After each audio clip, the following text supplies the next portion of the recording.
roll.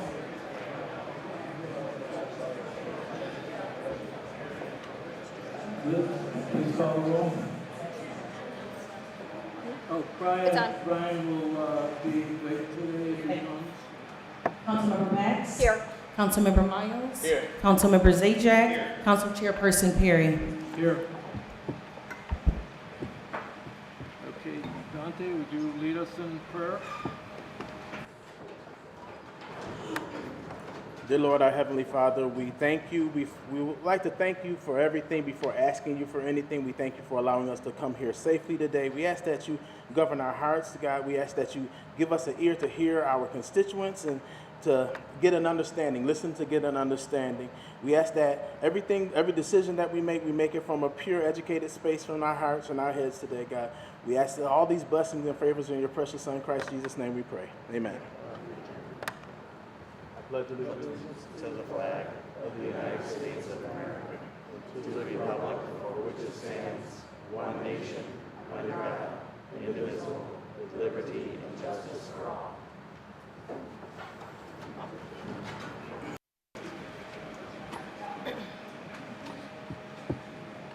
Okay, we have no presentations today. We will have public speakers on agenda items. Liz? Our first speaker is Vincent Cawley.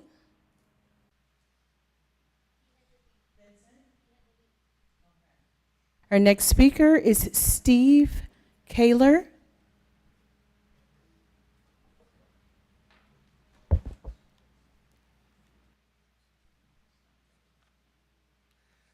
Thank you for having me. People in the community are having difficulties. I interviewed a 68-year-old woman. Is that on? Yes. Okay. I interviewed a 68-year-old woman who's now receiving less than $100 per month in food stamps. People on social services health care receive no chiropractic adjustments, like a 29-year-old who had one leg 3 inches longer than the other. She is now a cripple 10 years later. The Niagara Falls Water Board unilaterally altered the healthcare contract for steelworker retirees. Hi, I'm so sorry. This is, when we talk, this is for the community item? Okay.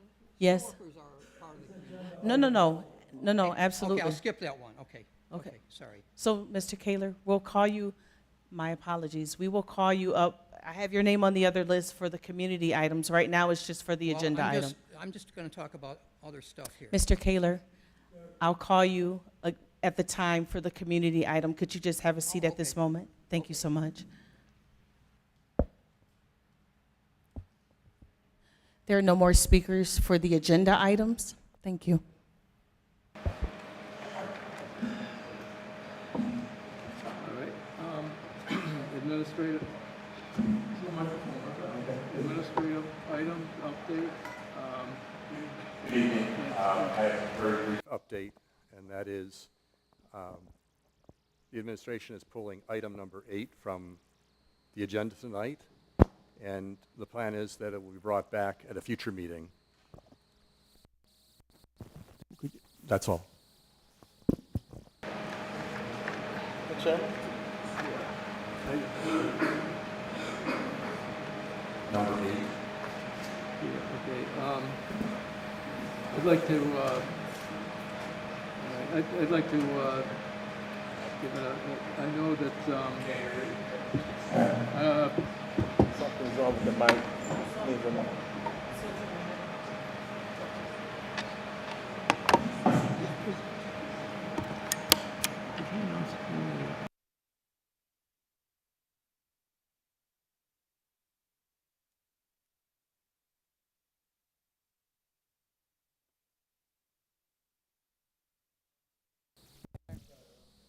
all right. When you get to be an old man, you know, it's like you can't hear your voice too well, but, all right. I just wanted to make a quick announcement. I know there's a lot of people here from the USW, organized labor, and a lot of different labors, and I read all these statements online, what your expectations are tonight, but I'd like to address a couple, just an issue here about There's been a lot of talk. I want to acknowledge, we got all the phone calls, we got all the emails, we got everything, and we acknowledge, I think everybody here acknowledges that we understand there are issues at the water board, okay? And I think there are a couple articles in the newspaper about it too. And I just want to call your attention to that we understand. And I think I may speak for everyone on the council here to say that we understand that we represent the people of this city, and it is our full intention to do the right thing. You're not going to see anything on the agenda tonight because there's a process that we have to go through. And everyone believes, that you just don't do things unilaterally. You have to go through a due process, and we're going through that process. So we just want you to know, I hope you're not disappointed. If you are, I personally want to offer my apologies, but we are doing things in the proper way. We're going through due process, and we are handling issues, and we have heard you. So we're just going to leave that, and everything will be public record. So with that, let's move on. Thank you. I wanted to make a request for information from our administration and possibly corporation counsel, just for to be on record, if you don't mind. Yes, for the administration, as far as the updates. Just a few things, just so it can be on record. Can you guys hear me? Let me move this thing out of the way. All right, is that better? Okay, thank you. Okay, so just on record, because I don't get the opportunity to do so, I want to request for detailed financial reports on legal expenditures related to the eminent domain case. I've asked for it in email and I've asked for it in calls, but I just haven't received what I needed from that. So as a city councilman of Niagara Falls, of course, I'm committed to ensuring transparency and accountability in all municipal operations. So, and what I will, and I'll definitely have that set up in an email form as well. And that's going to include, but not be limited to, the specific information that I will want is the detailed accounting of all legal fees, court costs, and related expenditures incurred by the city in connection with the eminent domain case involving Niagara Falls and the Niagara Falls redevelopment. Copies and invoice contracts of other relevant documents pertaining to the legal services rendered in this case, and a summary of budgetary allocations and expenditures approved for this case from the inception to this point right here. That's the first one. So that's one. So just the legal fees, how much have we spent on legal fees to Hodson Russ in regards to the eminent domain process? Two, on record, as a city councilman and under the provision of our Niagara Falls City Charter, I'm formally requesting access to the following records related to the contract between the City of Niagara Falls and the Pick Chick Incorporation. I want the complete original contract between the City of Niagara Falls and the Pick Chick Inc., including amendments, addendums, and modifications. Also, I want payment schedules, the records of payments made by the City of Niagara Falls, detailed breakdown, performance evaluations, audits, reports concerning services provided by the Pick Chick. This should include regular performances, reviews, compliance checks, and any other document assessments of the shelter's operation. Any correspondence between city officials and representatives of the Pick Chick. This includes emails, letters, meeting minutes, where the contracts of performance of service was discussed. Records of any complaints or issues raised against, regarding the service provided by the Pick Chick, including complaints from city officials, records of any inspections, investigations conducted in response to these complaints, and actions taken to address any of these issues. The agreement or contract related to the current shelter, including terms of service and conditions in the care for the animals, documentation of section process that led to the contract of the pit chick, including RFQs as well. And I'll have, again, I'll give you more detail, and I'll send that more detailed. Thirdly, I'm gonna try to make this as quick as possible.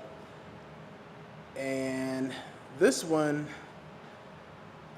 as per responsibility outlined in our city charter of Niagara Falls and the compliance requirements under the American Rescue Plan Act and the state local fiscal recovery funds, that's the SLFRF, compliance and reporting guidance, I am formally requesting a comprehensive report on the allocations of the expenditures of the American Rescue Plan funds received by the city. What is my basis on asking for this? Of course, Section 4.3, General Powers and Duties. The mayor must submit to the council and make available to the public a complete report of the finances and administrative activities of the city government as the end of each fiscal year. Additionally, the mayor is required to make other reports to the council as necessary to inform them of operation and financial condition of the city government. Let's see here, because I'm going to skip past and get to the detail. What do I need? A complete account of all American Rescue Plan fund allocated and expended to this date. Specific details on project funded, including the project name, description, expenditures, categories, amount allocated, amount expended, and any subworks, contracts associated with the project. The compliant documentation, a copy of all compliance and reports submitted by the U.S. Department of Treasury or relevant federal agencies, documentations of internal control and other procedures established to ensure compliance with American Rescue Plan Fund and the SLFRF guidelines, performance matrix, key performance indicators and outcomes for each funded project, any issues or challenges encountered in the implementation of American Rescue Plan Fund projects and the steps taken to address them, and public transparency, information on how the city has ensured the public transparency and accountability in the use of American Rescue Plan funds, including any public disclosures or community engagement efforts. The people of Niagara Falls should know what's being done publicly with the $59,477,053 of the American Rescue Plan Fund and be able to see what has been done with these funds since 2021. I will give you a more detailed version of that. And lastly, I have my very last one right here. And so as I sit before you today, this is more so of a motion. And I'm hoping and praying that. Okay, if I can wait, do I need to wait? There is no space in tonight's agenda to make discovery requests. You've gone at length, and I let you do that, and you said that you were going to send those by email. What I'm asking you to do is to send those to the city clerk by email, and the clerk's office will process them. As for a motion, there is no opportunity for a motion at this point of the meeting.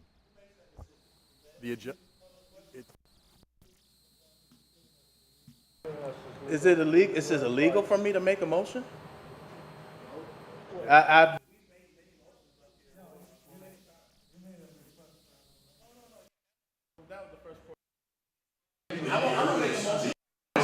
The earliest that there's an opportunity to make a motion is item 4, review and adoption of the agenda, but that motion has to be related to either adding, subtracting something from the agenda. Okay. And then after that, there will be motions to make a motion on any of the agenda items. And this is on any agenda item, so nothing new pretty much is what you're saying. I just want to make sure that, because whatever you're saying, it's all on record. If there is something that you wanted to get on the agenda. No, I don't want it on the agenda. I just want it's a motion for my colleagues to actually support. But wait a second. If you're making any kind of motion that is not on the agenda, then we're not complying with the Open Meetings Law. The whole purpose of the Open Meetings Law is so that the public and the press Item 4. of what are the items of business that will be considered. So it's not appropriate unless you're going to add a new agenda item. All right. Motion to see if we could actually create a public hearing due to an issue that's taking place in the city of Niagara Falls. So my motion is not to add anything on the agenda item. It's something that actually gives, You would need to get that on the next agenda. Okay? Unless you have a walk-on item ready for tonight.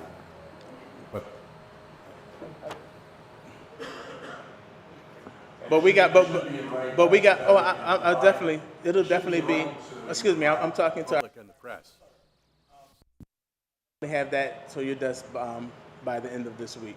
Those three and the motion.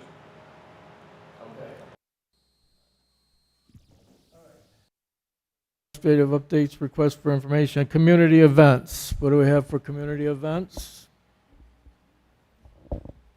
Anything here? Was with the Niagara Falls Police Department today, and so it's a few events that they actually do, and I'm thankful that I was able to get this information. On the 17th of July, they have Project Connect Niagara featuring site health services, and it's a job fair. That's that. On July 20th, they're having a children's fishing derby, and that's going to be at the Hyde Park Pond. So any guys like your kids like fishing or whatever, you want to bring that there.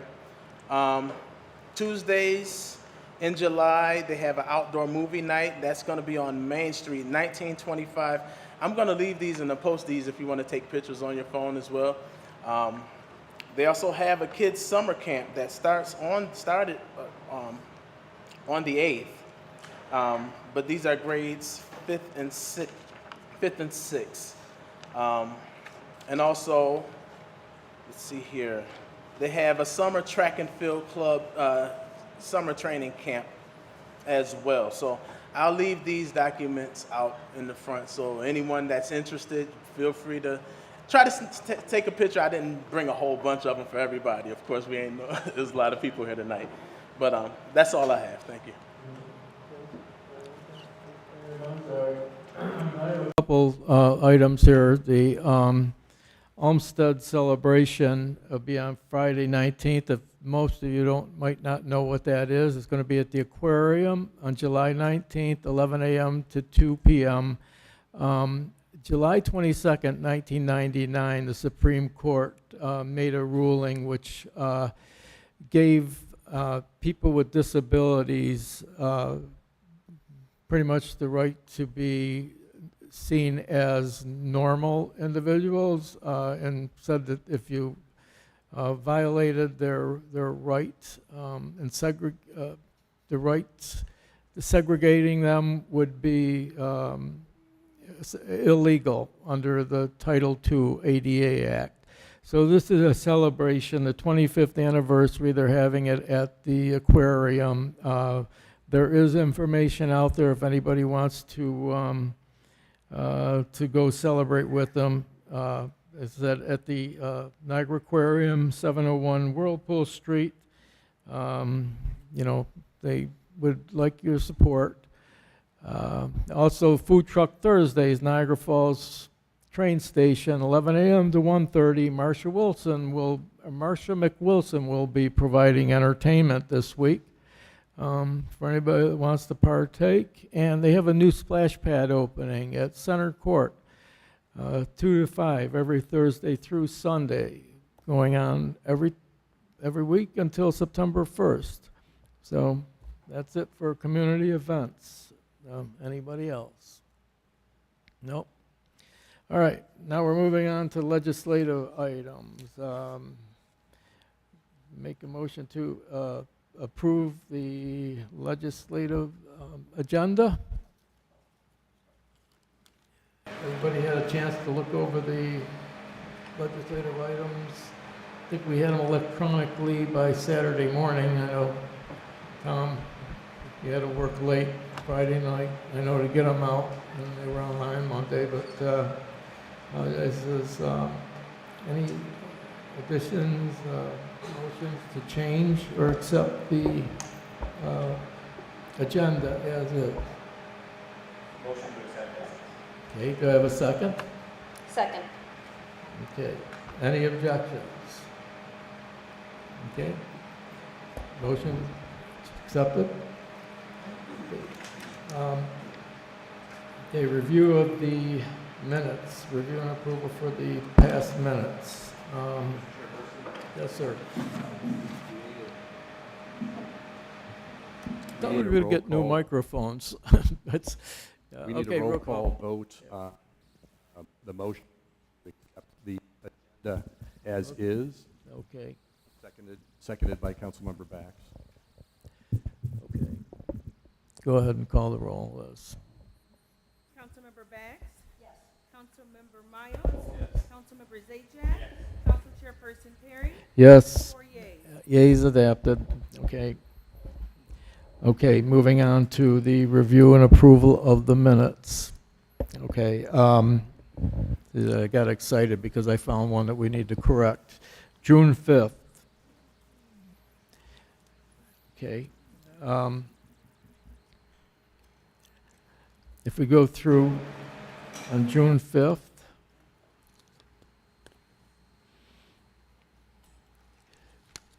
page number 5, item number 6, the roll call vote. That would be for the park, the item approval for the outline for the mayor's recommendation for the memo for development of the park. Brian Archie voted nay. We have him voting yay. Dante voted nay. I voted yay. It still came to the same count, 3-2. Also on the page number 7, Jacob Fleming, item 4 and 5, they're identical. Needed to strike item 5 as a duplicate.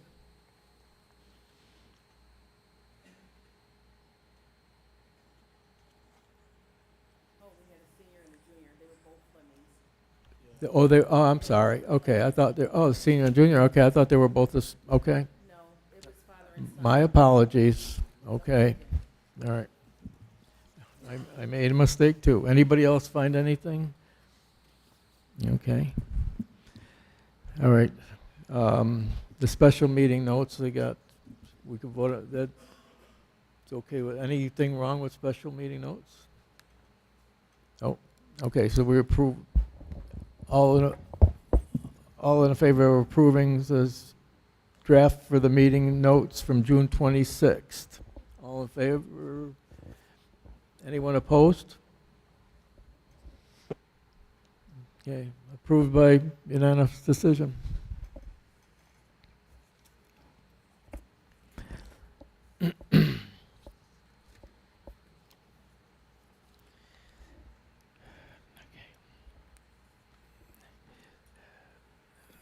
All right, moving on to information from the city clerk. So I have a receipt and file of the memo of the city assessor to city council, 2024 general assessment roll was received and filed in our office. I also submitted a report of licenses issued and collections made in the office of the city clerk during April 2024 is received and filed. Okay. All right. That's it. That's it. Yes, sir. Okay. All right. Okay, moving on to 7 agenda items for legislation. Item number 1. Do we have a motion for item number 1? Yes, Mr. Chairman. I move the council vote to approve the second batch of bids to purchase vacant city parcels pursuant to auction and authorize the mayor to execute all deeds and other documents required to complete the transfer of each parcel to the successful bidder. All is more fully outlined in the mayor's recommendation memo dated July 5th, 2024. Okay, do we have a second? Okay. Okay, any questions? Okay, opposition? Okay, Liz? Councilmember Bax? Yes. Councilmember Miles? Yes. Councilmember Zajac, yes. Council Chairperson Perry? Yes. 4 yeas. 4 yeas, motion's adopted. Okay. Legislative item number 2. Could I have a motion, please? Yes, I move the council vote to approve and authorize the mayor to execute any deeds or other documents necessary to effectuate the sale of city-owned real property at 422 10th Street to Fazul Chidori, as more fully outlined in the mayor's recommendation memo dated July 5th, 2024. Okay. Second? Okay. Information?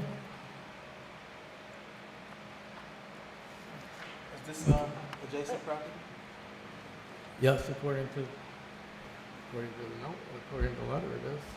Yes. Okay, I have a motion to change that. I think we have a typographical error on that issue. And I'd like to make a motion to change that to approve and authorize the mayor to execute any deeds and other documents necessary to effectuate the sale of the city-owned real property at 440 10th Street to, I'm going to kill this name, Fazaz and Caldero, as more full, Trace, I should have left that for you, to more fully outlined in the mayor's recommendation memo dated July 5th, 2024. Could I have a second to that motion, please? Dante seconds the motion. Okay. Information? We had to make that motion because it was a mistake. Okay, all right. Any opposition? Okay, Liz, call the roll, please. Councilmember Bax? Yes. Councilmember Miles? Yes. Councilmember Zajac, Yes. Council Chairperson Perry? Yes. 4 yeas. 4 yeas, the motion's adopted.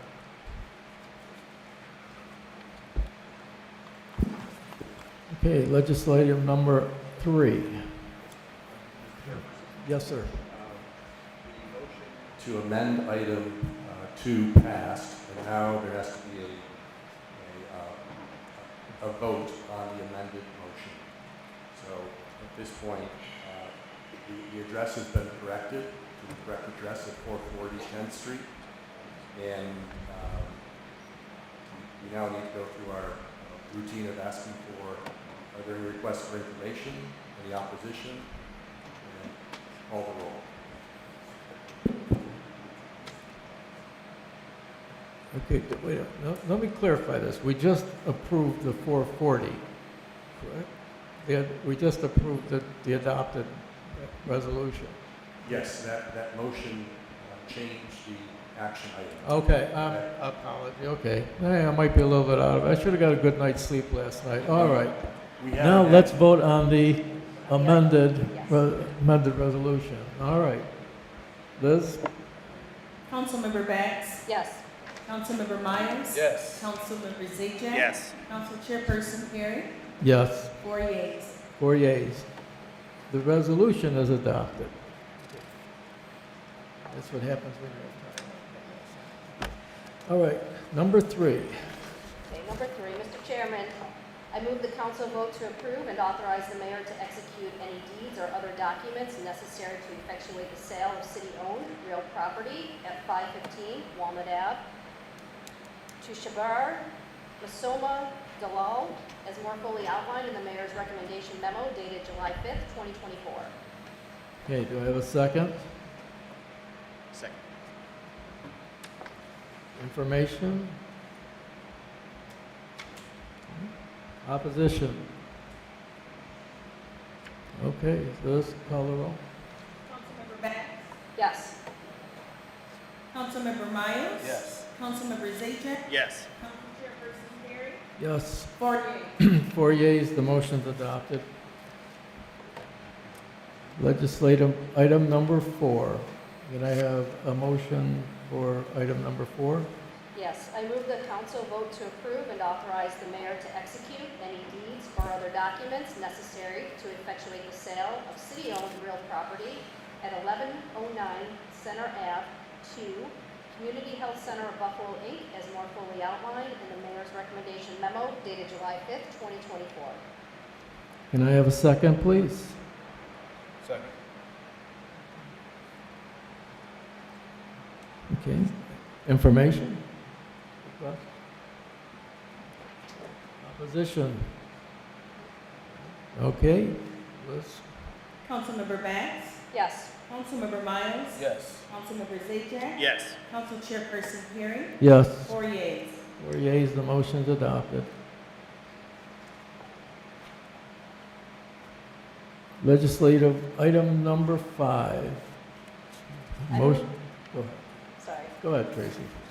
I move the council vote to approve a new professional services contract with Milliman Inc., an actuarial and consulting firm that will provide continued equivalence testing for the city's retiree drug subsidy for the plan year ending 2025, and authorize the mayor to execute an agreement with such firm, all as more fully outlined in the mayor's recommendation memo dated July 5th, 2024.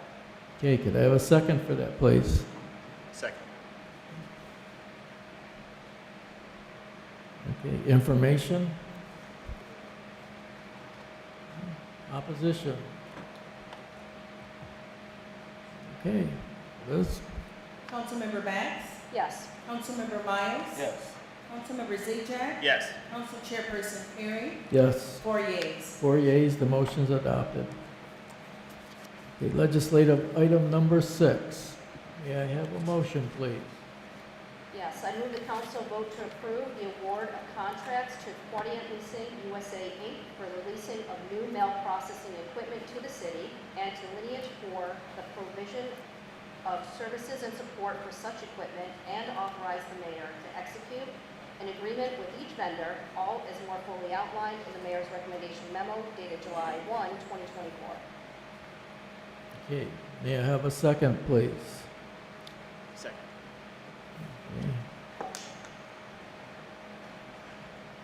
Okay, information?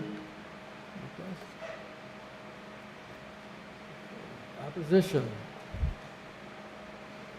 Okay, Liz, call the roll, please. Councilmember Bax? Yes. Councilmember Miles? Yes. Councilmember Zajac? Yes. Council Chairperson Perry? Yes. 4 yeas. 4 yeas, the motion's adopted. Legislative number 7. Legislative item number 7. Can I have a motion, please? Yes, I move the council vote to approve the 2024-2025 annual action plan to implement various federal grant programs and the related grant award recommendations therein, and to authorize the mayor to take such actions as are necessary to implement the same, all as more fully outlined in the mayor's recommendation memo dated July 5th, 2024. May I have a second, please? Second. Information request? Not an information request. Opposition? It's not even opposition. So when it comes down to, the CDBG funds and a lot of our, non-for-profit organizations, I've dealt with an individual, with an organization that was pretty box checking. I don't believe in housing homeless to keep them homeless. I believe in coming up with a solution. I don't believe in doing the bare minimum so we can just get another grant for an organization, but when it comes down to the specs, we're not seeing the quality of service that should be rendered when it comes down to that. So I believe there has to be some level of checks and balances. It has to be, we have to be able to reach back out to these different organizations that say they care about the city, they care about the homeless or whatnot, and then, you know, but their actions may prove a little different. We don't need that type of, you know, we just got to make sure that if you're serving, make sure you're serving and you're not just checking a box to, you know, to get the next grant that's coming out. So I'm gonna vote yes for it, but I think there has to be a level of, let's see the progress, let's see some reports, because voting yes for something and then just going home and forgetting about it is not gonna do our city any justice, because homeless is a real thing in the city of Niagara Falls. Okay. All right, any opposition to that? Or was that opposition? Well, that wasn't really opposition, it was just a comment, but I don't think we have any opposition. Okay, Liz, you want to call the roll? Councilmember Bax? Yes. Councilmember Miles? Yes. Councilmember Zajac, Yes. Council Chairperson Perry? Yes. 4 yeas. 4 yeas, the motion's adopted. Going on to number 9. Legislative item. Roll- Number- we pull. Sorry, I made enough mistakes tonight. I get to make one. All right. Number 10? 9. Number 9.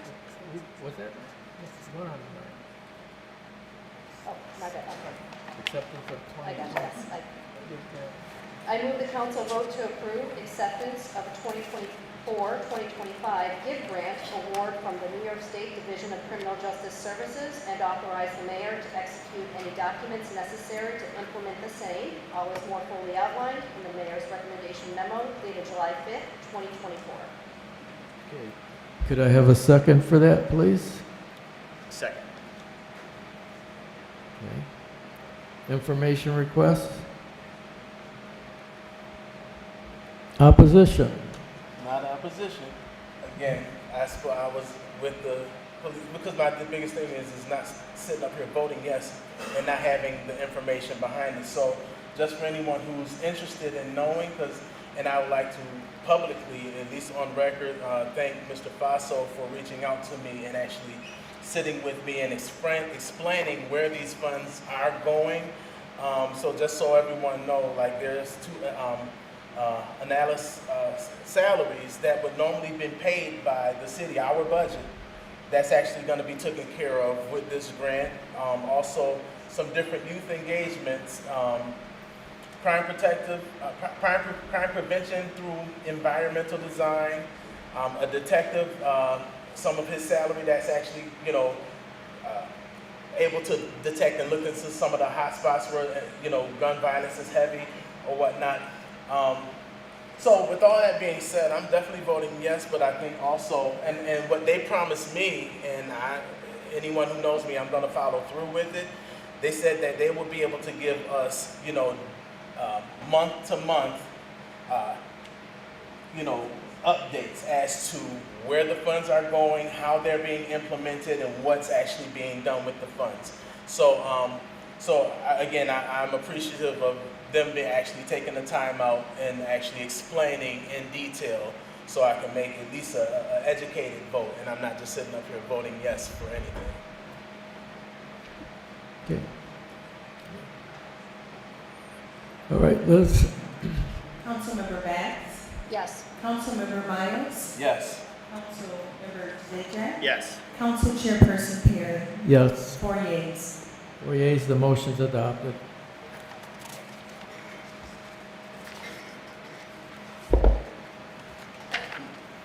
Okay, legislative item number 10. Could I have a motion, please? Yes, Mr. Chairman, I move the council vote to approve acceptance of 2024-2025 tech grant award from New York State Division of Criminal Justice Services and authorize the mayor or his designee to sign and return an online attestation form required to implement the same. All is more fully outlined in the mayor's recommendation memo dated July 5th, 2024. Okay, could I have a second for that, please?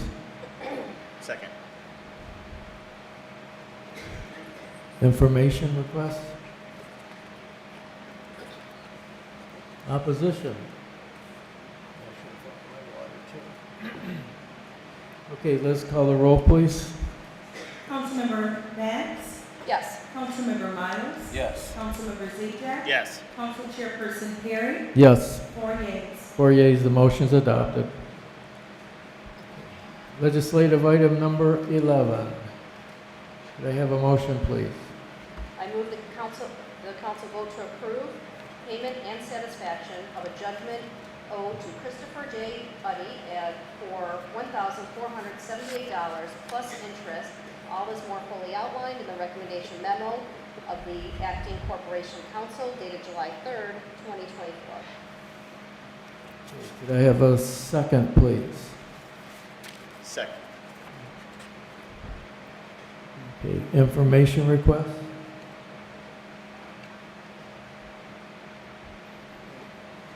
Okay, opposition? Ms. Liz, call the roll, please.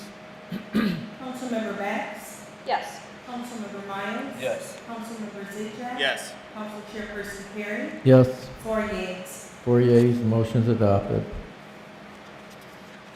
And legislative item number 12. May I have a motion, please? Yes, Mr. Chairman, I move the council vote to approve resolution relative to appointment of commissioners of deeds in the city of Niagara Falls, New York. Can I have a second, please? Second.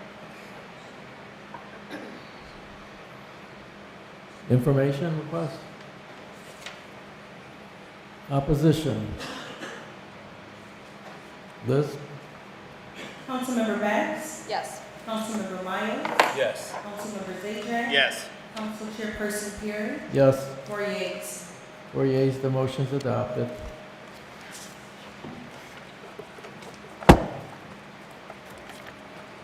Okay, we're moving on now to the public speakers for the good of the community. I'm sure everybody's signed in for their part. You can speak on items up to 5 minutes.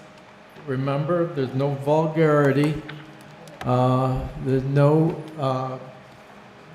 use no individual issues, and try to keep it, there's no personal grievances, and keep it to a professional level, please. Liz, with that, call you first. Again, thank you so much for your patience. Mr. Steve Kaler.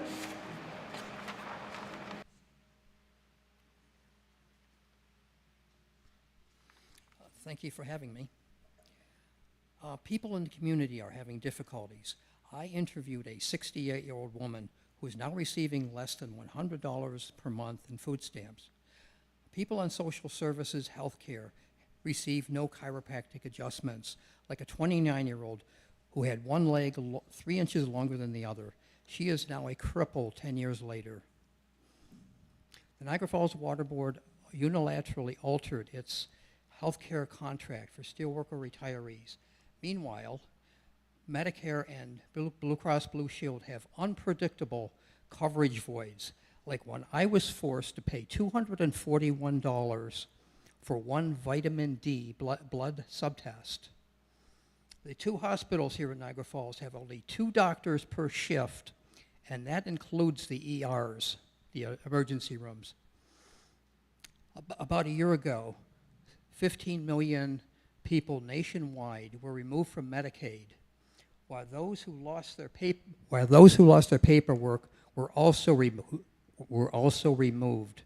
So surely there are local victims here. Under the Affordable Care Act, ailments are clerked according to 110,000 categories, so little else gets done except the clerking, even when a doctor requests permission from an accountant on his keypad. Thus, service voids, price hikes, and tax reassessments are getting worse, while healthcare is trending toward triage within a system which is financially bent And this will continue until the physical economy is brought back so things can be paid for.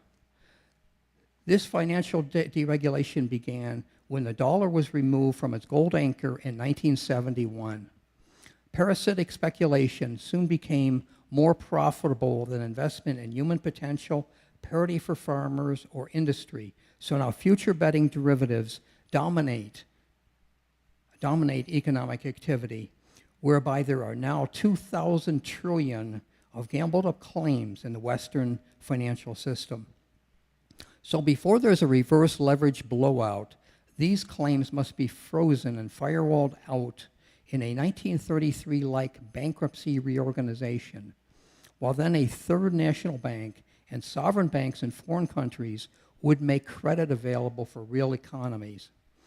Could you leaders ask Senators Schumer, Gillibrand, and Representative Kennedy to help arrange this reorganization? They must also meet with foreign leaders, including nations of the BRICS process, so together they can construct a new economic architecture which will benefit all nations in a paradigm shift of peace via development. So I've got these. I signed the letter that I wrote to the letters I wrote to Schumer, Gillibrand, and Kennedy. And if you councilmen would please, and the mayor would please sign the letter. And I have 6 envelopes to mail to them. If you could just mail it over to them, then if you'd like to sign my letter about identical to this. And I also 3 of them and 3 of their opponents who are running against them. So I have it all mailed. So I got the envelopes here for you, the envelopes and the letters for you. You're welcome. You're welcome.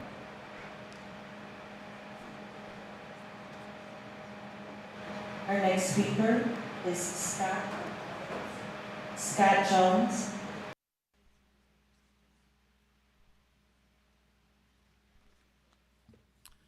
Good evening. My name is Scott Jones. I reside at 1503 101st Street, Niagara Falls, New York, 14304. I'd like to speak tonight for the good of the community about the switch of the USW Local 9434 retirees from traditional Medicare to a private Blue Cross Blue Shield Medicare Advantage plan, and on the current general state of the Niagara Falls Water Board. I worked for some 30 years at the Niagara Falls Wastewater Treatment Plant. I was hired in 1986 by the city of Niagara Falls. In 2002, we became employees of the current Niagara Falls Water Board. What's at the core of this healthcare change is that it's being forced on us. I was not notified of the change. I was notified of the change by letter dated May 3rd, 2024. This stated that I was being moved to a new plan on July 1st, 2024. This is less than 8 weeks' notice. This was followed by a letter on May 6, 2024, setting up dates to be hosted by the Blue Cross Blue Shield representatives. At the meeting I went to, we were given a general overview of the new private Medicare Advantage plan. The crux of our fury lies in the fact that we were not given a choice to keep our traditional Medicare. This is a traditional Medicare we paid for our whole working career through FICA payroll taxes. And now we continue paying with a deduction of $174.70 every month from our Social Security checks. The Niagara Falls Water Board has now issued a press release stating that they will allow us to move back to traditional Medicare. Why were we moved in the first place? This is just not acceptable to any of us. And this brings up a bigger issue with the current Niagara Falls Water Board, an issue of transparency and the meddling in the day-to-day operations of both water and wastewater treatment plants. Now a little history. This Niagara Falls Water Board was set up in 2002. It came about because of the tremendous debt associated with building the new water treatment plant on 58th Street and Buffalo Avenue, and the anticipated upgrades to the wastewater treatment plant. The city of Niagara Falls wanted to get out from under all this debt. It was assumed that the Niagara Falls Water Board and the associated authority would provide the resources needed to properly run both treatment plants. The director of both water and wastewater facilities wanted to create an authority to stop the meddling of the Niagara Falls City Council into budgetary affairs. It is my limited understanding that when a fund balance was accumulated by the water board, wasn't a water board at that time, excuse me, by the wastewater and water plants. The city council had a habit of appropriating the use of these funds. In the minds of the water and wastewater directors, these accumulated funds were needed to meet emergencies that come up from time to time. It was thought that creating the New York State Authority, whose only job was to acquire funds through water and sewer fees and debt to run and maintain its facilities and infrastructure, would be a better institution than having the city run it. But in hindsight, I see this was a foolish notion. Over the years, the Niagara Falls Water Board has been meddling more and more in the daily operations of the plants. Hiring has been done with disregard to the civil service system. I never minded political patronage. It's part of our political process. But you must take the civil service exam and be vetted through the Civil Service Commission. Nothing defeats morale in a department more than a new hire that has no background in their position. So in conclusion, I'm asking this city council and the mayor, if you are listening, to remove your appointees to the Niagara Falls Water Board and replace them with people who will bring integrity to the board. Thank you, Mr. Jones. Thank you.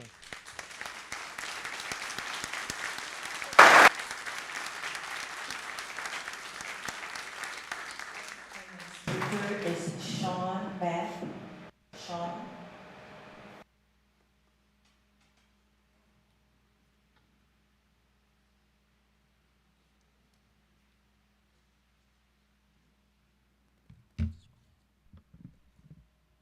Good evening, Council. My name is Sean Mapp. I am a business owner and resident on Willow Avenue. I'm here today, like others, to speak about a pressing issue that is affecting our neighborhoods deleteriously and the safety and well-being of our community. The establishment known as the Atmosphere Bar and Grill, located at 1414 Main Street, a club, restaurant, whatever they want to call themselves, has unequivocally created an atmosphere of destruction.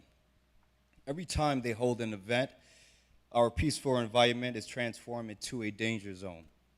The event typically runs from midnight until 5 a.m. in the morning, during which times we experience the following: excessive noise. Simultaneously to these events taking place, our neighborhood is filled with cars, driveways blocked, and peace of mind disturbed by the people blasting music as if to be in competition with one another to see who radio system is the loudest. Combine that with groups of individuals communicating by yelling just to speak over the music. I mentioned this is all happening or taking place during the morning in which we are resting. 2, fighting and violence. There have been numerous instances of fighting and violent occasions occurring outside the club and our homes. This not only creates a sense of fear among the residents, but it poses a direct threat to our safety. 3, littering and property destruction. Our neighborhood is often left in disarray after these events. We find litter strewn across our lawns, and there has been multiple incidents of property destruction, including damages to our cars and gardens. 4, shooting incidents. There have been an array of shootings every time they host an event. Most recently, last Saturday morning, at 6 a.m. in the morning. When a shooting took place outside of the club, I have 4 children, to whom 2 of them under the age of 1. What if a bullet has struck my house like it did 2 of my neighbors? This location needs to be shut down. This is not an adequate business for the development or cultivation for Niagara Falls and what we're trying to move towards and strive towards. We ask that you please take the anticipatory steps on helping us shut this business down. Thank you.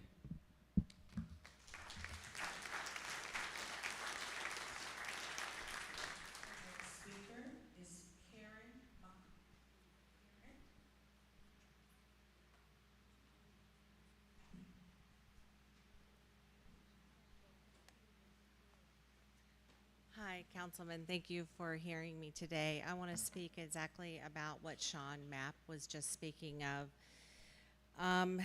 There is a club disguised as a restaurant that puts on social media that it's happening again at X date and cash only. This brings hundreds of people, hundreds, and they don't hold it inside. I guess they pay inside, and then it becomes a street party. And it is violent, it's dangerous. I have an Airbnb there, a short-term rental, that I want to read you what the guest said the next morning. On Friday and Saturday early morning, there was a loud party a few houses away.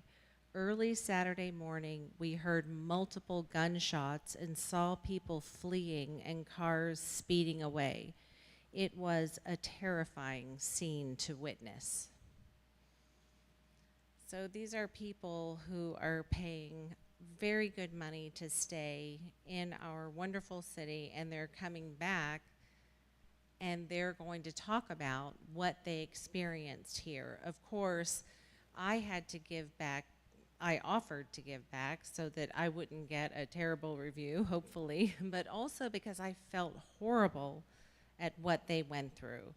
I gave back $1,500 that I would have made as a business owner to them because of their experience. I know that the city is working very hard to improve the quality of life, not only for residents, but also for people who come here to spend money and help improve our city. I know that the council is trying to do that as well. And I'm just asking that we do, I don't know what to do. I guess I'm here to ask that question. What can we do? Because when Mr. Mapp called the police that evening, their response was, the only thing we can do is traffic control. That was their quote.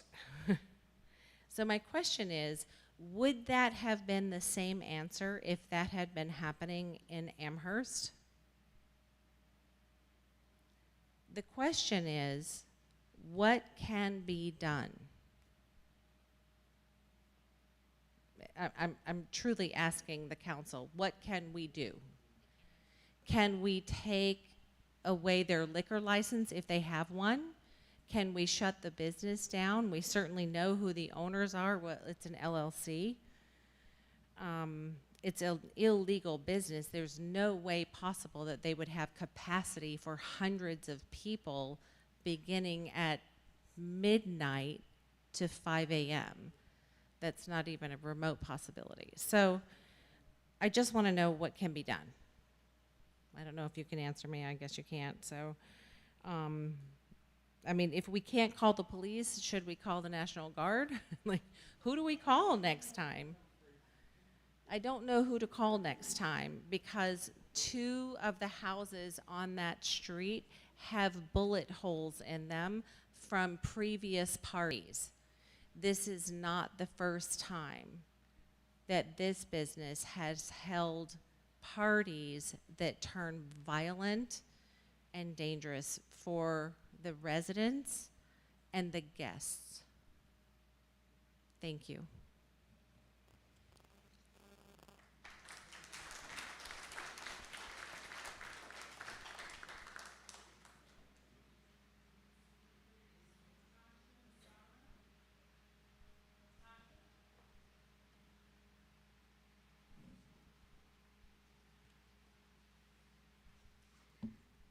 Good evening, council members. My name is Natasha, and I would like to address the Paws in the Falls Animal Complex for the good of the community.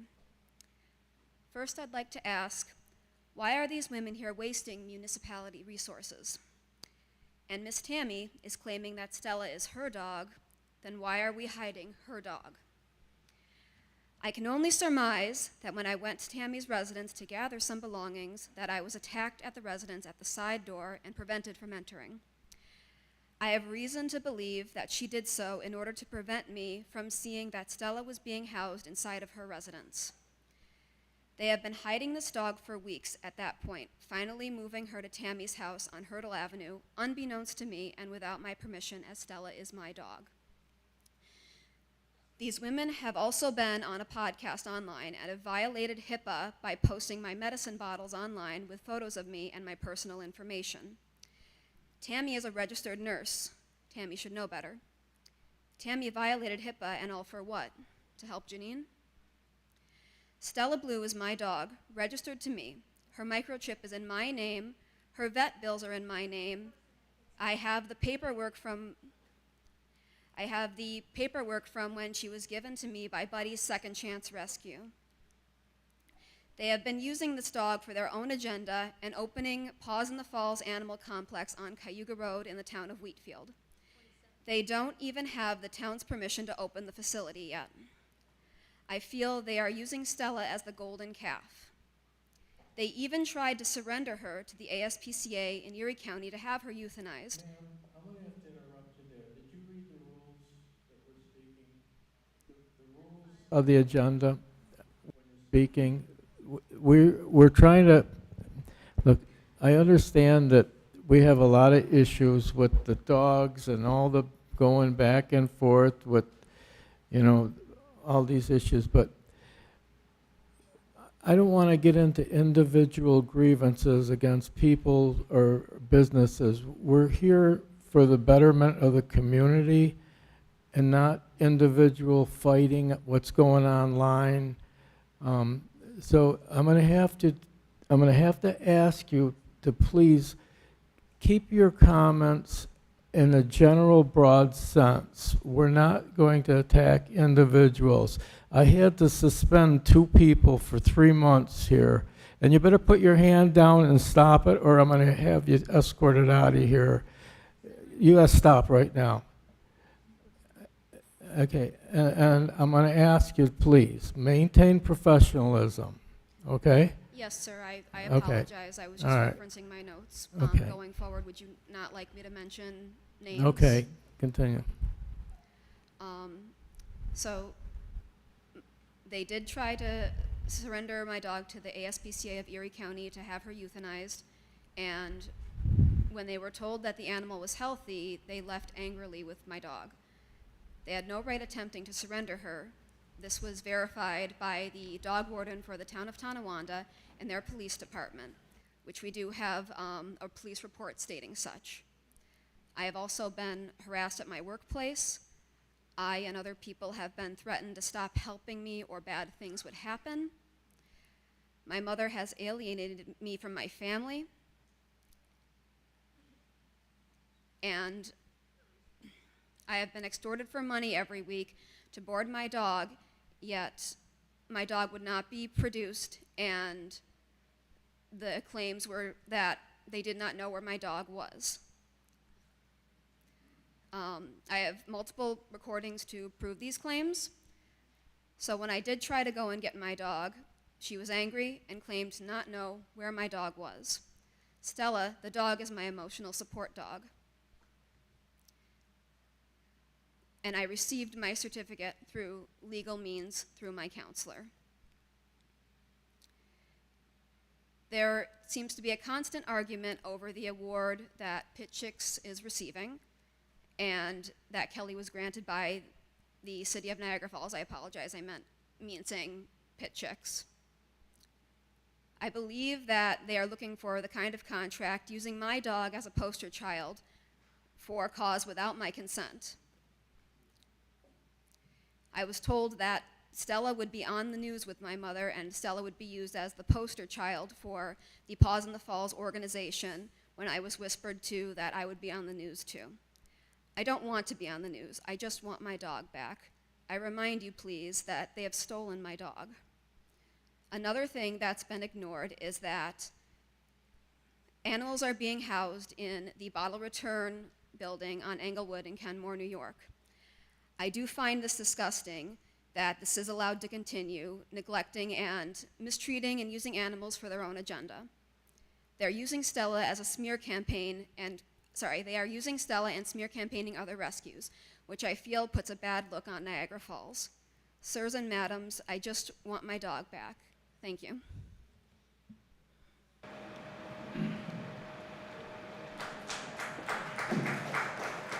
Our next speaker is Vicky Guerrero. Vicky.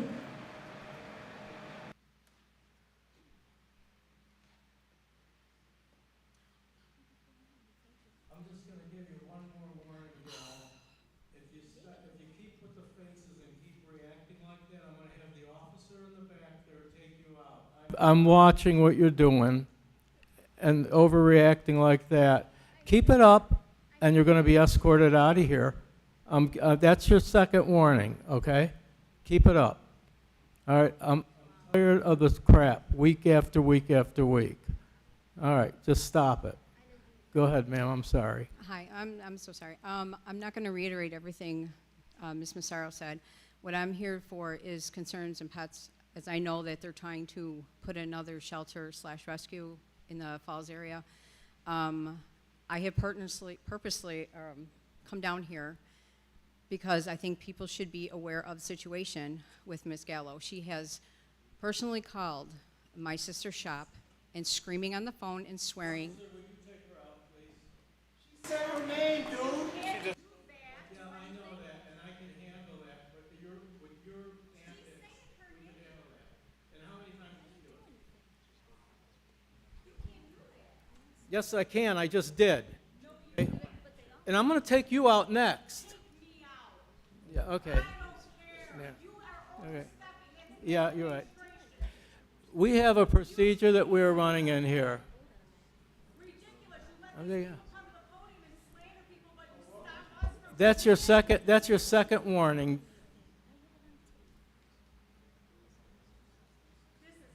We're not putting up with any more of this stuff. I gave you warnings. You're making the faces and you're making accusations with people.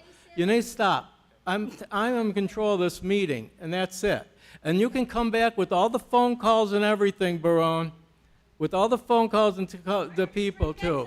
But you're out of here. That's it.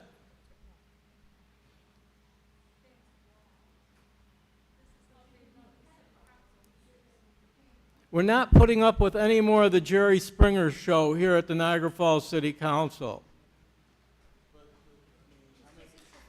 That's it. That's it.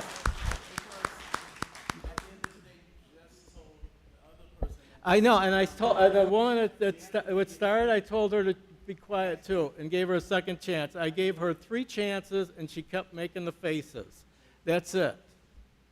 All right, ma'am, I apologize for the interruption. But okay. I'm going to ask you again. You keep it professional. I will. We're not putting up with any of this individual fighting back and forth. Correct. You want to fight? Go on Facebook and fight. Okay? Yep. We'll listen to your complaints, but you keep it professional. Okay, I have no problem with that. I'm not here to slander anybody. I'm just trying to, I guess, enlighten on some of the situations. the people that want to open this rescue are, I don't know why, I don't know the politics, I don't want to get involved. I really don't. But when somebody calls myself at my sister's shop threatening me and threatening Ms. Massaro, also threatening my sister, who can't be here today because she does have a small business she has open right now, I find that grossly negligent on their part. How are they going to care for animals? If you're screaming and swearing at me, why would I bring my dog to you? And how are you going to take care of any other animals? They're defenseless and they can't speak and stand up for themselves. People can. And she hasn't done it once or twice. It's multiple. We have paperwork, we have documentation, we have video and phone recordings, we have everything to prove this. So I know she doesn't believe us, and I really don't care. I really don't. We have proof on our side. And we also have, Natasha has her paperwork stating that this Stella Blue is her dog, and like I said, it is also her medical therapy dog. And these people are keeping a dog from her. There's no right to do it. So what are you going to do to a dog in another situation? And you're going to open a whole big place. You're threatening to euthanize another dog. I don't think that's fair. I would be livid if somebody did that to me with my animals. And if I found out the other things that they've been doing, which is another situation, is fine. She just has been trying to get her dog for months. That's all she wants is her dog. And she has documentation. So if she has documentation and proof that this is her animal, again, what are they going to do in a shelter?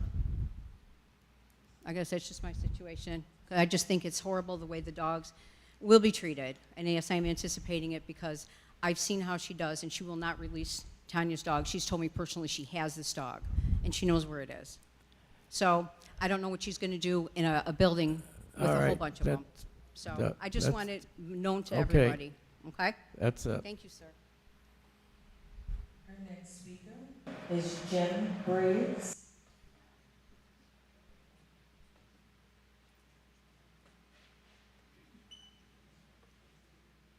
Good evening. My name is Jim Briggs. I'm Sub-District Director for the United Steelworkers. I've been doing my job for 27 years, multiple states throughout this country, and multiple municipalities throughout this country, in both the public and private sector. Workers make career decisions. Workers make career decisions based on how they want to live their entire life. What is happening at the Niagara Falls Water Board with the health insurance is immoral, unethical, and criminal, to the point that workers decided to work there for less money in order to obtain and continue a benefit for life. They did that. They did their part. They went to work. When's the last time a city resident couldn't have turned the tap on and get water?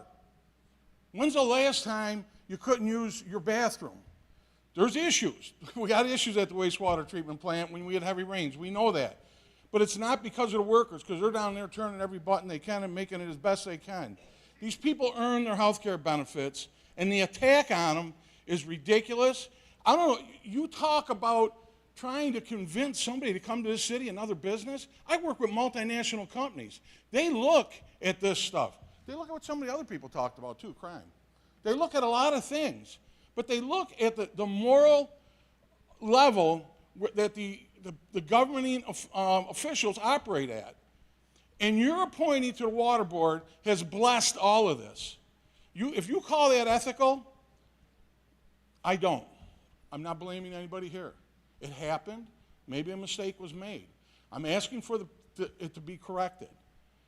This water board has decided to hire at least 25 people that can't sit for the civil service test, either because they're not residents of the city of Niagara Falls, or guess what? The last two don't even meet the minimum qualifications to sit for the civil service test. Not one of those people came from the city of Niagara Falls. If we're going to hire people who aren't qualified, there's people in this city that can use jobs with pensions, health care, and the wages they make there. And it's time, if we're going to cheat the system, we cheat it for the people who put you up there, not people in North Tonawanda because they're somebody's friend. It needs to end quickly and swiftly. Thank you.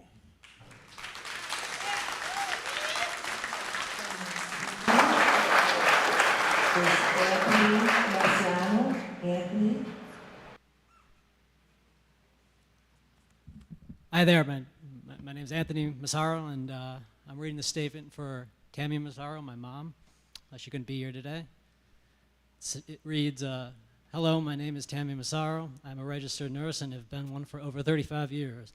I'm here tonight to address a serious concern about the care my dog received while boarding with the owner of Cross Paws Dog Sitting, an employee of your Niagara Falls Municipal Center. In January 2024, my daughter faced a difficult situation and lost her housing. This meant finding a place for both her dog and our dog, Stella. Initially, I boarded Stella for almost 2 weeks at a professional facility with no issues as a short-term solution, but the cost became unsustainable. Since my daughter's situation wasn't improving quickly, I needed a more affordable long-term option. We were referred to Cross Paws Dog Sitting, run by someone who supposedly fostered for 716 Paws Animal Rescue. Her rates were significantly lower at $1,200 per month. We decided to board Stella there, but there were some specific requirements. We could only visit on Thursday evenings, and we had to provide all of her food, treats, and even a kennel. Stella, a senior dog with a tough past, began her boarding stay in late January 2024. Despite her history, her personality remained vibrant. She was overweight, but otherwise seemed healthy. A few weeks into her stay, the owner requested medication for Stella, trazodone, because she'd said she had broken out of the kennel due to boarding anxiety. Stella sustained multiple injuries, such as broken teeth below the gum line, a punctured wound on her paw, and multiple abrasions on her face, paws, and body, which were never informed, nor did she receive vet care. As a registered nurse, I trusted the recommendation from someone in the animal care field who insinuated that their employer was a vet and that she gives all the dogs in her care such medications. So I contacted Stella's veterinarian, who advised me to wait 24 hours to review her records and ensure medication safety. The owner said she could not wait for the medication and that Stella needed it immediately. I'm not sure how the conversation started between her and my daughter, but my daughter had the same prescription of trazodone in her own name, so my daughter gave her those pills. In another text message, the owner asked my daughter if she had any Xanax, that she takes 3 milligrams a day and she is short and was hoping that she could help her out. At this point, I was advised to purchase an indestructible kennel half the size to prevent any further escapes. During our visits, I noticed Stella had begun to lose weight. While she was a bit overweight initially, I had attributed to increased exercise and didn't suspect a deeper issue. In April, due to medical issues, 2 eye surgeries, I couldn't visit Stella for 5 weeks. Upon my return with my son, I was horrified. Stella was emaciated. The house was unsanitary and there was feces on the floor. She also had her own personal 3 dogs, a dog from 716 Paws Animal Rescue, and a dog she stated was from Niagara Falls shelter. She did not want the dog to stay at the shelter where she worked. When she got Stella from the basement, she reeked of urine. My son had to stand outside because of the smell. With my medical background, I feared Stella had cancer. No dog loses that much weight in such a short amount of time without some serious issue. The owner then admitted Stella had stopped eating, but there had been no prior communication, no text, call, or email. Despite the continued food shipments from Chewy I had arranged and kept sending. To confirm her appetite, I purchased calorie paste. Stella devoured it. She was clearly hungry. I said I was going to call and make an appointment with her vet. The owner became even more nervous and was deflecting from Stella's condition. She stated there was a lady who was harassing her and her boss. The same lady was going to council meetings and talking poorly against her and her boss, which is her good friend. I also need to put up cameras, she said, so I'm sorry if I'm not acting right. I didn't think much of it and I walked out. Little did she know that I have known this person that she mentioned for a long time, since we were little kids. And she mentioned this on the way out. I had to fix that part there.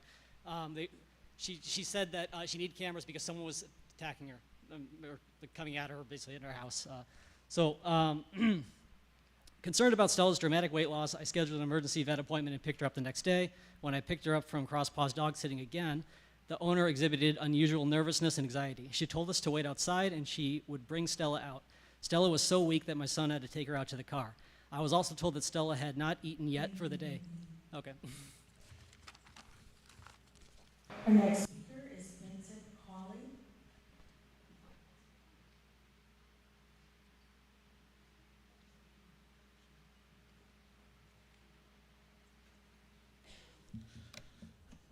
Good evening, esteemed council. I want to apologize for everyone for my absence earlier, but thank you. But we just heard from Anthony Massaro, from the gentleman before me that was speaking. I'm going to continue with his message, and this is again from his mother. Continuing on with the account. This was 7:30 in the evening. The following day, the owner of Cross Paws called 2 times hysterically during Stella's examination. Her frantic inquiries about tests and blood work only heightened my worry. After her vet appointment, I could not subject her to return to Cross Paws dog sitting. I asked for Stella's belongings, which included her food, kennel, and leftover trazodone medications. Everything was returned to me except her medication. She stated she gave it away. Again, being in a medical field, this is illegal. Thankfully, the vet's report arrived. Stella's blood work was normal. The only explanation for her emaciated state was she was starved. The hospital called the SPCA to report an abuse situation. Additionally, during the boarding process, the owner of Cross Paws never inquired about Stella's vaccination status, including rabies. The omission of this raises concerns about the overall health protocols at Cross Paws dog sitting. Furthermore, I discovered that the owner's business is not registered with the state of New York. As Stella's well-being was entrusted to someone affiliated with our Niagara Falls Municipal Shelter, I am deeply troubled by this situation. It is imperative that the shelter investigates this matter thoroughly. Not only was my dog neglected, but this incident also raises concerns about the overall animal welfare standards at our Niagara Falls Municipal Shelter. Entrusting Stella's care to someone affiliated with the Niagara Falls Municipal Shelter led me to believe she would be in good hands. Unfortunately, this experience has caused me deep concern. A thorough investigation into this matter is imperative. End of statement.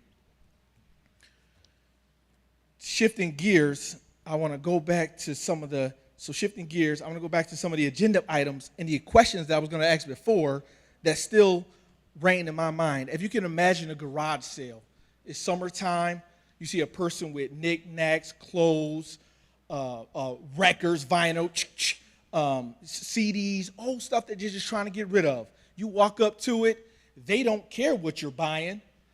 They don't care, you don't care what you're buying, you just get it. If you got 40 cents, you get it. The owner of that garage sale doesn't care what you're selling. You buy, they sell it, they don't care who you are, you don't care they are, you just know it works.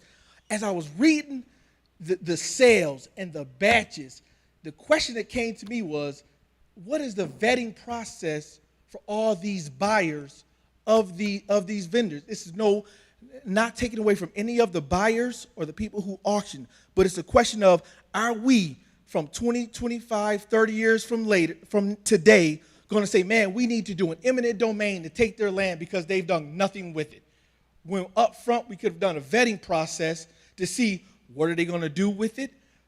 Are they going to take care of it? What are their plans? Do they have a time date? Et cetera, et cetera.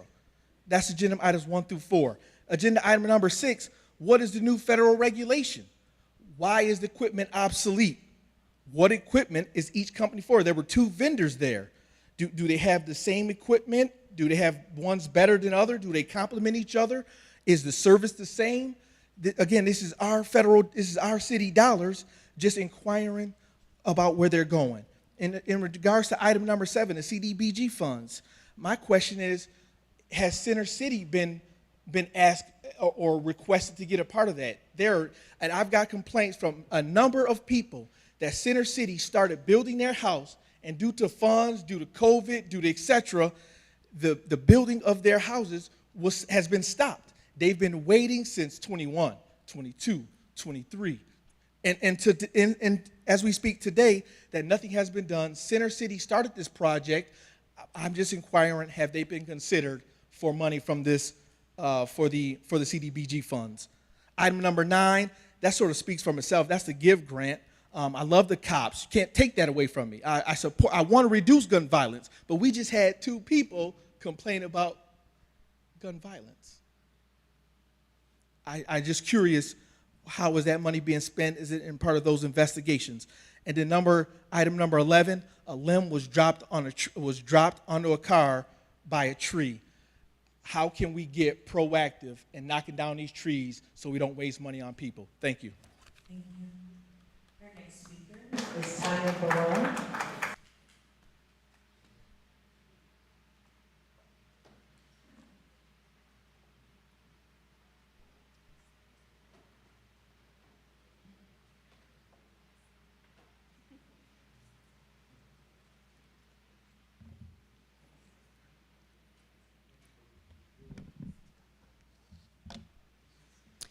I don't have a prepared speech this evening, so I'm going to kind of be all over the place as I was taking notes on what I wanted to say to you all. Firstly, I've been waiting for foils for months. I feel like there's no transparency in our government here at City Hall. I'm not the only person that is waiting for FOIL requests. Some requests have been unanswered since last fall. It's unacceptable.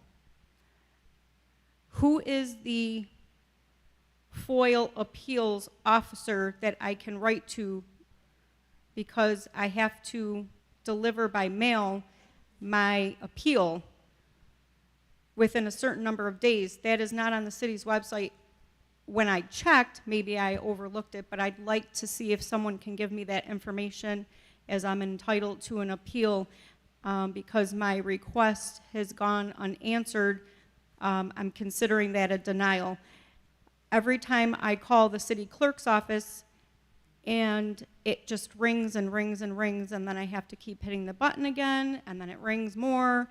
I had to do it 3 times. I don't know if it's because they're seeing my number and they don't want to talk to me. I'm starting to feel that way, and the city clerk is never at her desk, and she's never here. And she does not answer emails. I have been trying to speed up the process just because I know everybody's busy, by not calling and just sending an email once in a while to ask for an update. But she said she was going to get back to me when she returned to the office, and she never did. So that leads me to call. It doesn't look so good when residents can't get information that they've requested. It makes the city look like they're hiding something. I did a little bit of research in the Freedom of Information Law, 1401.4, the hours for public inspection. I'm wondering if this pertains to residents so that we can make an appointment to inspect the records visually. Because I will be looking into doing that, because that might be an easier process than trying to redact information. I was told that they needed an extra 30 days, which you're not allowed to go over 20, but I have the email to say they needed an extra 30 with no date. They're supposed to put a date on there, but they didn't. So I have an issue with that. I will be calling to make an appointment with each individual office and a request to inspect the records. I will also be filing an appeal. That will also be going to different departments in our government so that they're aware, because that's what you're supposed to do when you have an appeal. They want to know. Each agency shall accept requests for public access to records and produce records during all hours. If the records are supposed to be redacted, I'm supposed to be contacted, and I'm supposed to be told how much fees I'm going to be charged. It doesn't make sense for someone to say that the FOIL request is in redaction, because I never received a call on how much those costs would be, which leads me to believe that those are all lies. which means they haven't been working on the foils at all. Getting back to the dog issue, this is what we've been talking about for the last 6 months and being ignored. Everyone making faces, talking about us on the internet, but now there's a physical dog that was emaciated and pulled from a house of the Pit Chicks employee who's running an illegal business out of her home and has a Niagara Falls dog in a crate, along with a 716 Paws dog, 3 of her own dogs, and Stella, who she pulled from the basement. These are professional people that determined that there was animal cruelty involved, along with medications, the same medications that she uses on the shelter dogs for shutting them up for barking. There's text messages, and now we have even more information to say that she uses them on all the Falls dogs at the shelter, and all the rescue dogs. And poor Stella was now a victim of the same employee from the Pit Chick.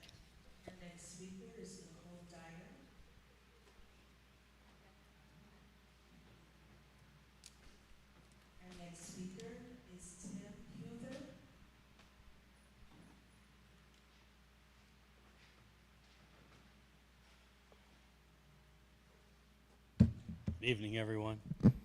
Nice to see all your faces again. Been a while. I just want to read something here from a contract for the water board. Short and sweet.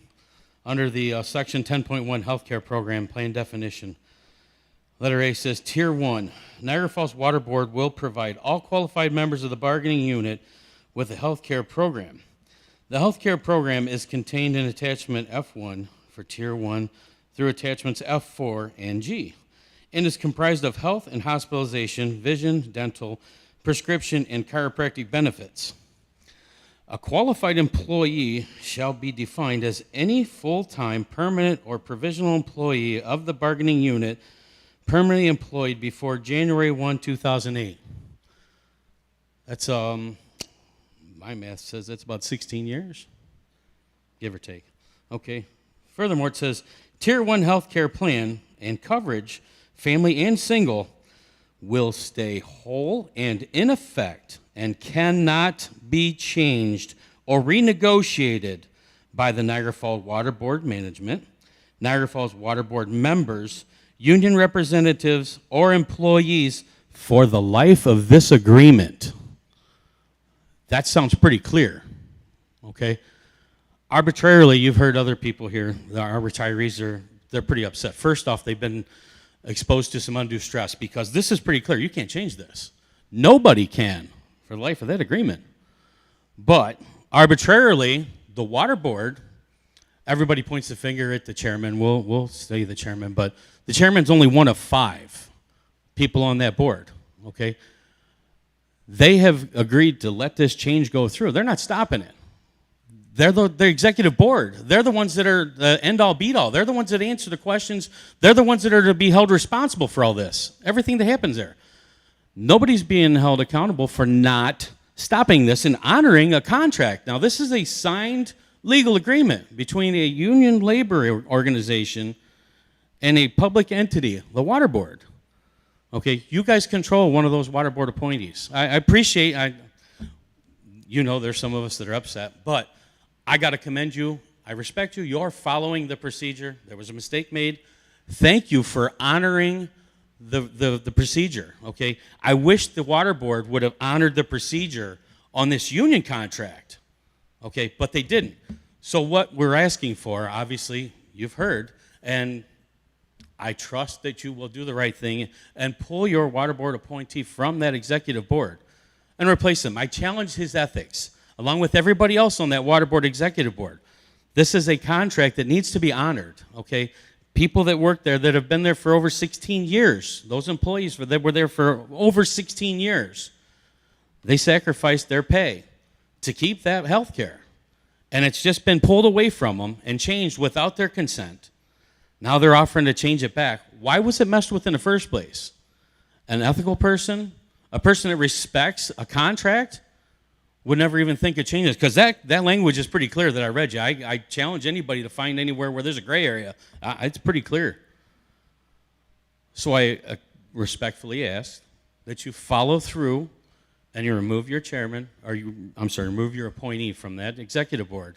And you'd also encourage the mayor to remove his. Everybody that does not stand against this, I challenge their ethics, and they need to be removed from that executive board.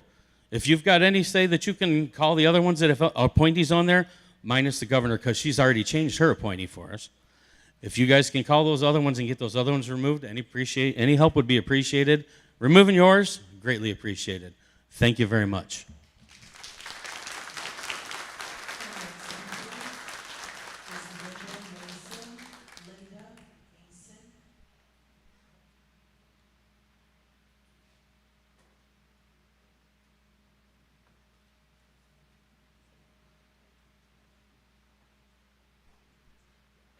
Good evening.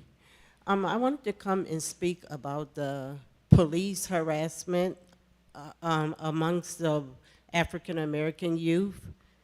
You know, I know it's a lot of crime going around and things like that, but all our kids are not criminals and not bad. On July 6th, my 16-year-old was in our driveway on the phone with his dad, doing nothing, just talking on the phone, walking back and forth in the driveway. An officer was riding by, and he sees him in the driveway. He pulls over, gets out his car, comes in my driveway, and asks my son, "What do you have in your pockets?" And you can clearly see my son's pockets are empty. He makes him pull his pockets out. He sees nothing in his pockets. Then he started looking up under our trucks with his flashlight, asking him what's up under the truck. And so when my daughter, made me aware of this, I come outside. As soon as I walk out my gate, he turns around and says, "Everything goes okay, ma'am." And I said, "What do you mean? What are you doing in my driveway harassing my son?" "Oh, I thought he had something in his pocket." "Oh, just by you riding by, you see something in his pocket?" And so I'm trying to talk to him. He's walking away. "Everything's okay, ma'am." I'm like, "No, I need to speak to you. You had no reason coming in my driveway harassing my son." And so he continues to walk away. So I go down to the police station Monday morning, and who's sitting at the window? I told him I want to come and file a complaint, and it's the officer. So he tells me he had reason. "No, you didn't. You see nothing in my son's pocket. They're empty. And you came in my driveway bothering my son for no reason."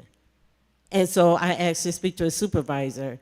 He lies to his supervisor and tell him that my son saw him and dipped and went back to the other side of the driveway. No, that wasn't the case. He was just walking back and forth on the phone with his dad. And so I just wanted to address this. They're being harassed for no reason a lot of times, and all kids aren't bad. And if you want the kids off the street and not doing some of the things they're doing, I think you really need to open up something for them to do. These kids have nothing to do around here, so they're hanging in the streets. But my son plays basketball and football for Niagara Falls High School. Never been in trouble, and he was just minding his business. So I really think that this police harassment needs to stop on these young black men, and I think you guys need to do something to have these kids to do in Niagara Falls. Thank you.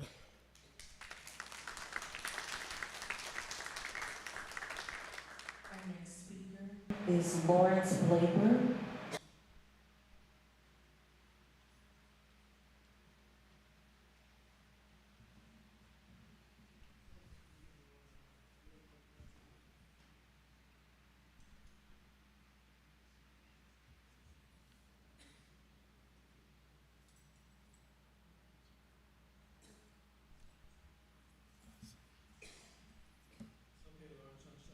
Not a problem.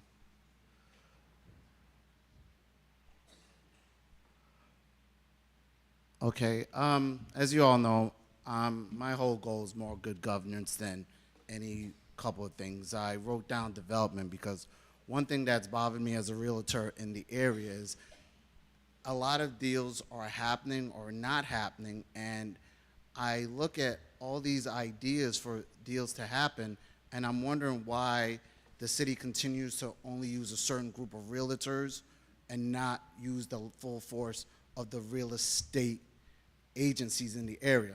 I've never won Realtor of the Month at my realty place, but I have an investor who's got about $1 million, was bid $1 million to buy a property in Niagara Falls and got outbid. But these are the people who could actually buy buildings in Niagara Falls and invest and develop it. I think it would behoove the city to actually have a board with people like Red Door, whoever manages the local one for Red Door, Howard Hanna, and such, and talk to them. Because we have investors that they may be skittish on Niagara Falls, but if I get on the phone with them and I tell them, John, I know you're skittish, but I think this idea will work, he's like, you know the numbers I need to see? Yes, I promise you. And get him the numbers, we can jumpstart development, but we're never in the room where it happens. We never get the call, nothing. So there's nobody to talk to, and unless you know who to talk to at the Bing, you don't get invited to the clubhouse. So that's my one thing. Two, I want to reiterate a point I made earlier that I think the council needs a parliamentarian. Again, I'd recommend retired Councilman John Spanbauer for that role. Three, and finally, regarding good governance, this dog pound, I've said it before, I don't hate dogs, but I'm not the type of person who's going to step over a homeless person to save a dog. There are a lot of people out here who care about strays more than they care about human beings. But this dog pound is upsetting me because not only is it in Hyde Park and a bad idea, we're wasting money. There is money from the State Department of Agriculture that they give to cities. I think they just gave like $500,000 to Oswego to build a dog shelter, but we're using American Rescue funds. Again, that's bad management. And we're using this money to build this horrible building that we shouldn't even build in the first place. And it baffles me because all I did was just Google search this. And how is it that the management team here couldn't find this kind of grant money available? Because, I mean, I know they know the Department of Agriculture for the state because it was used previously by corporate counsel to justify the decision and the status of the current one and how their infractions are no different than the infractions the SPCA have had. So they know where to find it, which then brings me to the old saying, if incompetence is egregious enough, it seems like malice, because if you're not looking to use grant money and save the people money, why wouldn't you do it? And the only reason that I can figure out is when you go to the Department of Agriculture for that funding, well, they ask a lot more questions and ask for a lot more justification. Probably why are you going to build a dog pound in the largest upstate public park or city park? And so that's why we're ending up using city money in people's pockets for this horrible project. It's going to be as poorly remembered as the train station and every other bad deal that has happened in this city. And just finally, I didn't come here to talk about this, but my mom was in the Hotel Workers Union, so I'm very supportive of union people, and it is criminal if you guys are not honoring their deed. People do negotiations in good faith. What is the point of negotiating in good faith if it's just going to be betrayed a few years later? So whatever you guys can do and are supposed to do, do it for these people. Thank you.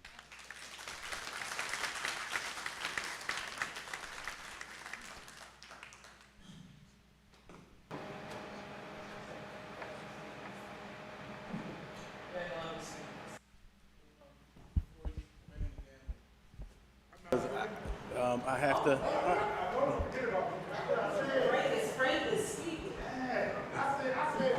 Don't forget about it. It won't be long. Absolutely. Sorry about that. So my name is Frank Hanley, Jr. I reside here in the city of Niagara Falls, New York.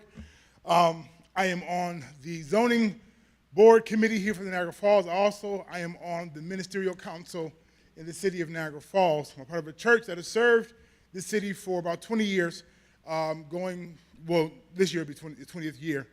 With that being said, I DJ, I do a lot of entertainment. With that being stated, I have affiliations with politics, the church, and the community. It is my hope and my goal to hold everybody accountable. So I have a mission simply to hold everybody accountable, local government, to the mayor, to the churches, and to the community.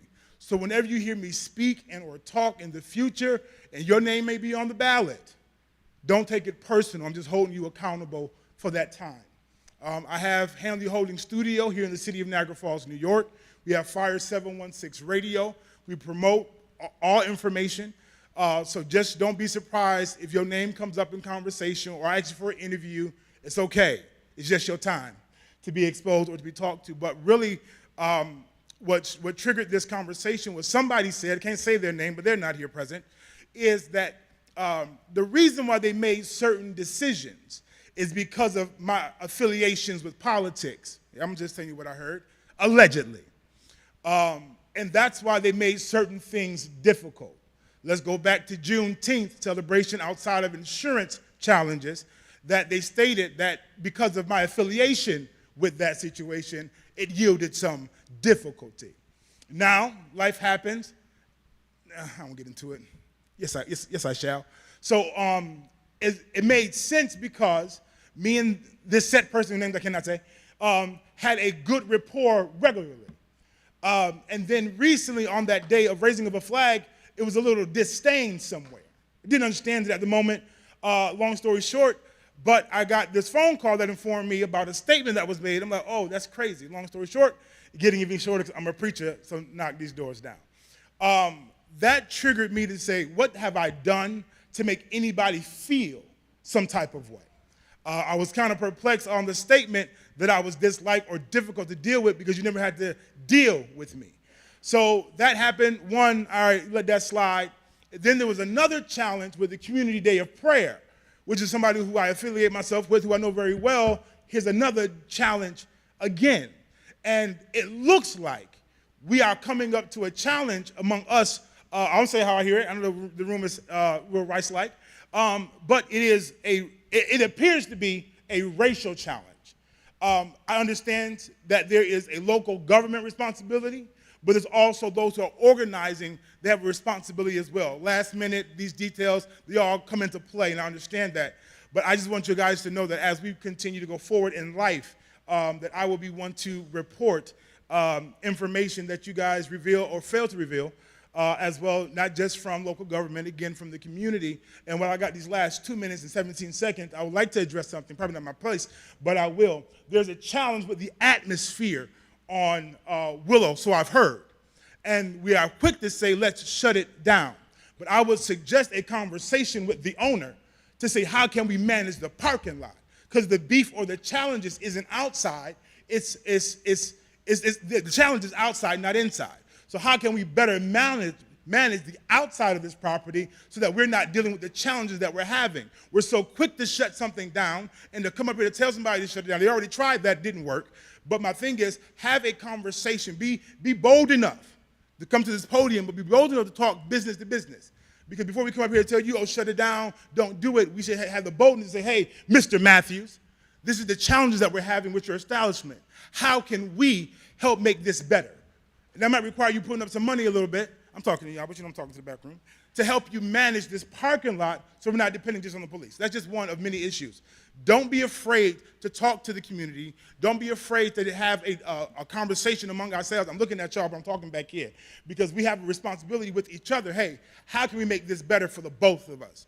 You have a business, I have a business. Your business is impeding upon the safety of my business. How can we resolve this together before we hit the council seat to actually do something crazy? So, like I said, my name is Big Frank. They call me Big Frank.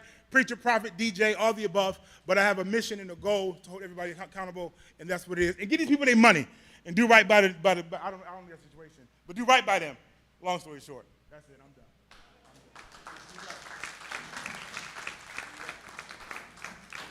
What is the business on 14? What's that business on 8? It was a restaurant. but before we, because I want to be effective and I want to be efficient. I want to make sure that I get clarity as a city councilman. So the question that I'm going to ask you, I'm not asking him. Who runs our meetings? I do. Right, you run our meetings, right? You make the decisions as to how our meetings flow. That's correct. At the end of the day, for me, unless I'm talking something that deals with legal issues or anything, because I would hate to think that, our city attorney is playing an active role as a chairman, because you were voted in this seat to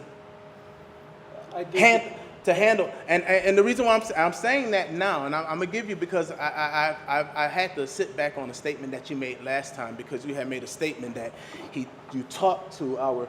I talk to him I talk to you every day? Almost every day. So here's the issue that I may have in the event of that. I please do not interrupt me. I'll yield my time. You can talk after I'm done. Actually, I'm talking to you. So therefore, I'm gonna face you. I'm talking to the chairman. I'm listening to you. Okay. So with that being the case, if I am addressing you, because I don't feel like, and if you're talking to him on a normal, because you're having a tough time now. We're into the 7th month of us being in council. At some point, then we have to make another decision. And if at 7 months it's not really working as a chair, that we have to deal with, or because he can't make side armchair quarterback decisions when it comes down to me talking, you talking, or anyone else up here talking. So, and I'm really going somewhere with this. Also, as well, and I'm gonna get there. Also, what happens is it starts to seem like it becomes a personal. At the end of the day, we up here, we try to demand everybody out there to be professional, but we have to be able to take our personal differences. Even if I don't like this person, or this person is making me feel some kind of way, I need to still remain professional up here and not make it personal when it comes out to there, when it comes out to the people outside. Because at some point, I was at that podium too. Most of y'all that know, before any of us came up here, I spent years at that same podium trying to hold our same level of government accountable. That's how I met you. Right, absolutely, and that's how me and you had that conversation. So with that being the case, I don't want you to lose touch with the fact that when people are up there, now of course, yes, there has to be some level of, keep it simple. You know what I mean? We want to keep everything calm and collected or whatever. And yes, no personal attacks and so on and so forth. But at the end of the day, we have to. Tonight, I felt like it was more emotions on your end, and I just don't want, it has to make sense, because they expect a lot from us, and we expect a lot from them. No. So we just have to make sure that we're reciprocating the same thing that I'm asking of you, that we're asking of you. If I tell you, keep it calm, keep it together, keep it professional, I need to keep it professional here. But with that being said, at the end of the day, I will be addressing you from here on out. And unless I have something legal to deal with, my good brother, I really won't need any input from you, because at that space, that's not your job. That's his job. Can I respond to that now? Can I respond to that? Hold on, and then I'm almost done. I promise you I'm almost done. And if he can't handle that job, then that's up to us to actually reappoint someone else that actually can. Well, you can, but let me explain this to you. I'll tell you this. I'm just saying it because it's you're repeating aggravating. yourself now. I have been an executive for over 20 years, right? I'm quite a bit older, and I've been around town a little bit. One thing I've learned in all those years, and I made it up the ranks as a supervisor, is you depend on people who know more. When a person has a doctorate in law, you go to that person and you depend on them to provide you with information. Mr. Du Bois has spent his life studying law, so I depend on him to advise me when it comes to matters of law. He's been in municipal service for a lot longer than all of us here. So he knows municipal service better than anybody here. So you can cast all the stones you want at him. As far as what I can do, I'll tell you what, if you have a problem with my ethics or what I'm doing, let me explain this. I worked on the opposite side of the table with the USW. You got the USW back to me in politics. They've asked me to go to work for them at the water board. That must say something about my ethics and about what my ability is. But if you feel like you have to vote to replace me, then go right ahead. I don't want you to twist the, and this is, trust me, this is not the first time, because Mr. Spanbauer, we used to sit in the same seat. For those of you who used to come in, we used to have semi-conversations like this. There's nothing personal, because when I leave here, I'm okay with everybody that's up here. With that being said, I don't want you to mix what goes on, because I'm for the same thing. Keep that contract the same. Of course, it's baked into it. It's the wording, Mr. Heater made it very clear. And so if it's for the life of the contract, to me, that's a no-brainer. So I don't want it to be twisted to make it seem like, to diminish any offices that you may have held before here. But I'm talking about for the office of city council, as how our city council runs. At the end of the day, I've been here for many years. And when I say many years, not up here, 2.5 here, and some years prior to. And what I did, and what I do notice, and what I have noticed, is that the chairman is the one that makes the decisions. And if the chairman says, okay, it's not for anyone out there, including our absent mayor and his administration, to say anything different. So our thing is this. So the reason I'm not talking about vote you out because of whatever, my thing is it's not for him to control our meeting through you. That would be injustice to you and your position. People actually entrusted you and voted you by the majority up here to become the chairman. So chair, don't go through him, because he is with that guy. As I said. No, he's not. No, he is with that guy. He's not. That's the mayor's. No, the mayor's you don't attorney. know him that well. You don't it know is that. what it is. And I told y'all it's gonna get more. Okay. It's gonna get more uncomfortable, because I'm telling the uncomfortable truth. I'm fine with that. that. And so there's no need to keep trying to play it like it's not. I'm fine with that. We had to get a new, you know what I mean? Dan's gone, Mazur's gone. We're on thank God she's still here. We have like fourth or fifth clerk. At the end of the day, but since we started this year, I have never seen someone insert themselves in a position that you're beneath that. Let me tell you something. It's all about, let's call the uncomfortable because we're truth. trying to get control of this meeting like it hasn't been controlled in a couple of years now. It's been getting worse and worse. Everybody on this council has stated the same thing. It's been getting worse and worse with every year.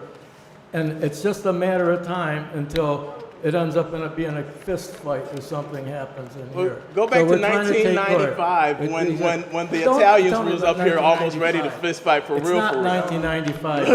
In the 80s or the late 80s, it wasn't just now.